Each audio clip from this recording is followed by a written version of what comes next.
शिवसेना युपीटीचे माजी आमदार वैभव नाईक हे पुन्हा एकदा चौकशीच्या फेऱ्यामध्ये आले। वैभव नाईक यांची पुन्हा एकदा एसीबी चौकशी होणार आहे असं सध्या कळतंय। बेहिशेबी मालमत्ता प्रकरणामध्ये एसीबीचं कणकवली नगरपंचायतीला पत्र गेलंय।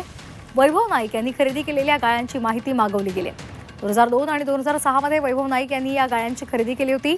2022 सालापासून वैभव नाईक यांची अपसंपदा प्रकरणामध्ये रत्नागिरीच्या एसीबी कार्यालयाकडून चौकशी सुरू आहे। पुढे आणण्याचं काम आताही विरोध नाही आहे, परंतु आपण बघितलं असाल की गेल्या 5 वर्षामध्ये अनेक वेळा या चौकशीच्या निमित्ताने माझ्याशी संबंधित असलेल्या अनेक लोकांची चौकशी केली, त्याचे जबाब घेतले। अधिकारी बदल असतात तशा पुन्हा चौकशा सुरू होत असतात किंवा राजकीय वातावरण बदललं की पुन्हा चौकशा सुरू होतात।